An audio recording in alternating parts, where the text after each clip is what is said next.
하지만 방탄소년단이 진격한다면 어떨까?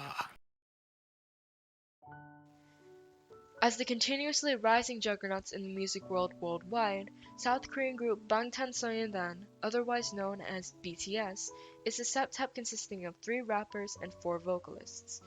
Breaking into the US charts for the first time in 2015 with their Billboard 200 album debut, The Most Beautiful Moment in Life Part 2, BTS made their steady climb up the charts and peaked at the top multiple times, gaining their first number 1 on the Hot 100 charts in September of last year with their Grammy-nominated single Dynamite. Soon after, they would go on to reach the top of the charts once more with title track Life Goes On in November of the same year. Today, we'll be looking into sections of the aforementioned chart toppers, Dynamite and Life Goes On. Take note of any differences you may hear between the 2 songs.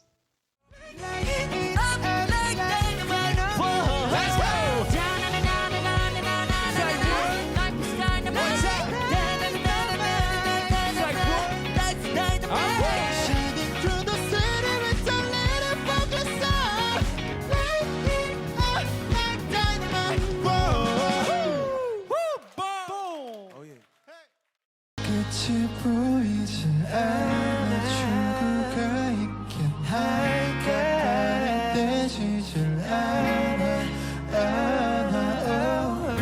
잠시 두 눈을 감아 여기 내 손을 잡아 저 미래로 가 Here's something that caught your attention? Well, there are a few elements upon listening to these 2 tracks that differ. Dynamite is an upbeat disco pop track bringing energy and excitement during a time when it's needed most. Life Goes On is a much more laid-back, melodic song with lyrics that comfort the listener from the worries of the current pandemic. Though that's not all. One of the biggest differences would be the language sung on these tracks, Korean and English. Within 24 hours of release, Dynamite gained 1,554 spins on US pop radio, with a grand audience of 10.1 million.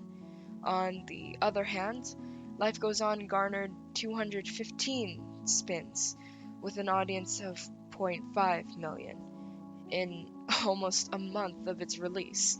So then, why is BTS virtually the biggest group in the world receiving little radio play for their non-industry backed title songs? Why did 2 songs who both reached the summit of the charts have such a split in radio performance? Should what is being played on the radio most often and what is at the top be the final indicator of how good a song is? And is there even a true factor that can determine what is good and what is bad? Or is it the Western blockade against language that towers over the general public who don't listen to non-English songs that prevent the song from being good? Well, surely not. Normally, when people listen to music, the first thing that enters through their ears is either an instrumental or the melody and tone of the singer's voice.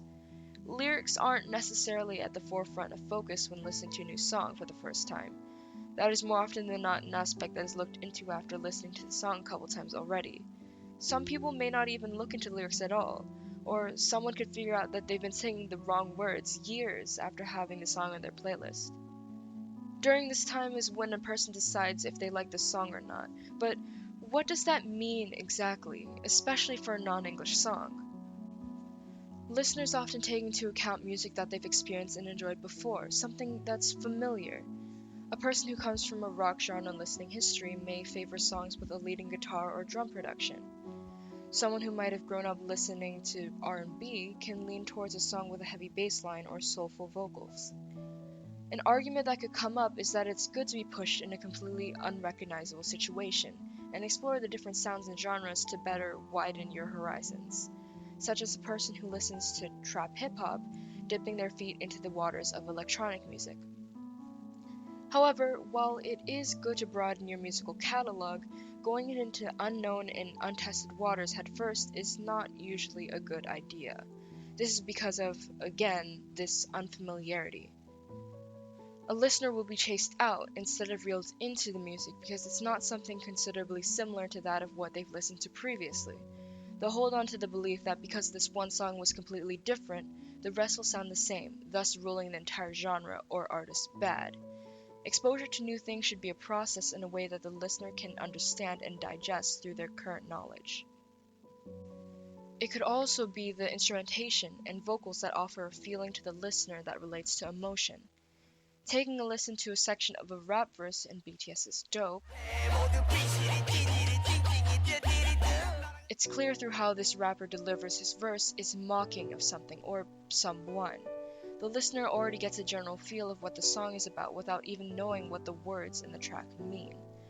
With rap especially, emotions are delivered through speed, flow, and tone between verses, then supported by an instrumental that, for example, could show desperation and frustration through an echoing effect produced on the vocals, a piano that stays in the background hidden under a heavy trap beat, or the roughness in the sound of the rapper's voice.